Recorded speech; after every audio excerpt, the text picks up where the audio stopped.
Labas.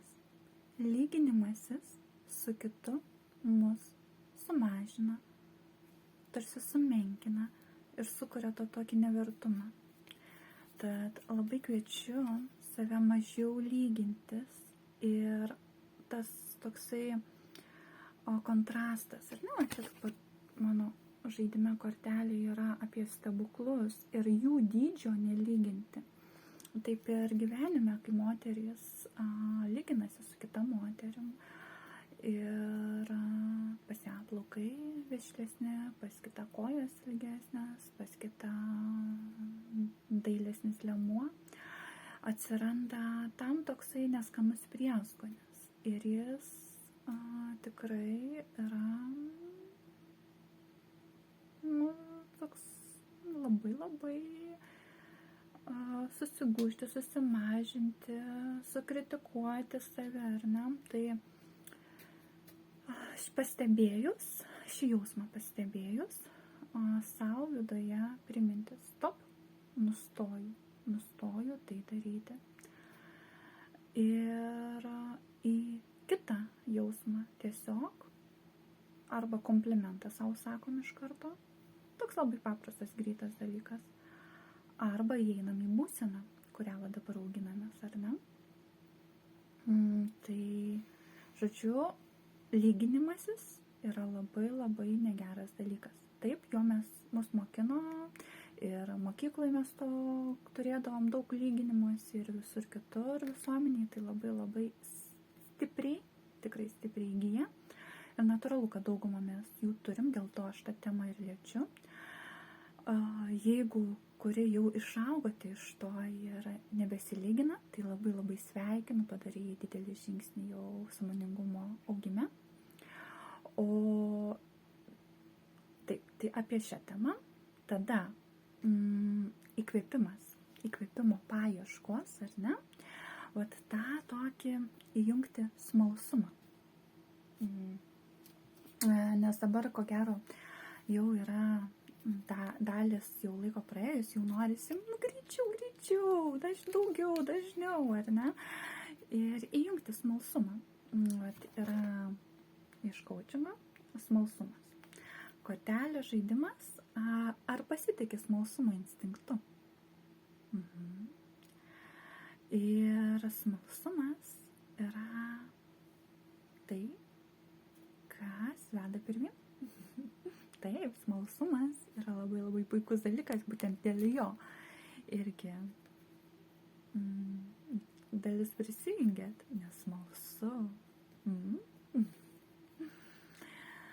Taip, ir kai įeini į naujos būsenos kūrimą, būna neįprasta ir kartais net atsitrauki, oi, pavyko, bet tai toksai, o gal netaisyklingai, o gal ne taip, o gal čia kitaip turi būti, ar ne?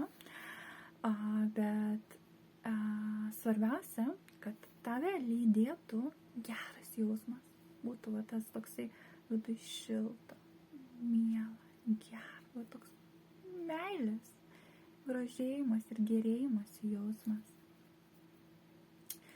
Ir nuo šiandien kviečiu veidrodžio praktikai, tai kiekvieną rytą ar vakarą, kada tau patogu, pasižiūrėti į veidrodį ir rasti kažkurią kūno vietą, kurią tu grožiesi.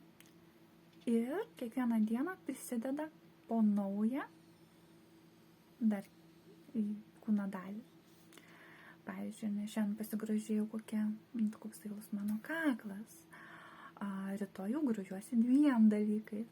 Taip, jau grožiuosi mano gražus plaukai, mano gražus kaklas. Kitą dieną jau 3 dalykai.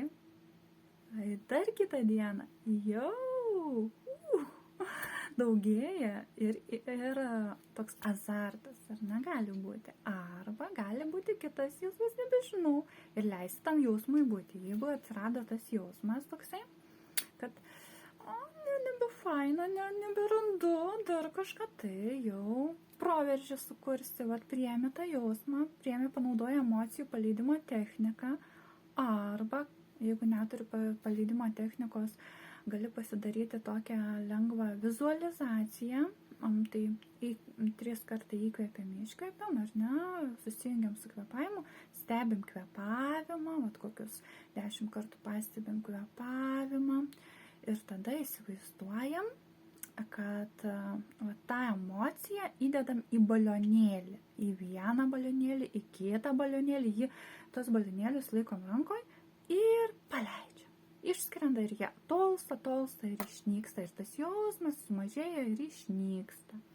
Tai su balionėliais galima daryti ir tada grįžtam į savo kūną, padėkojam, dėkoju, kad paleidau, dėkoju, kad atsirado daugiau erdvės kūne, dėkoju savo iš tai, kad vyksta augimas, dėkoju, kad pastebėjau, dėkoju, kad padariau transformaciją ir grįžtam pilnai į save. O tai viena technika paleidimo, tokia lengva ir gan tokia, super. O yra kita paleidimo technika, tai yra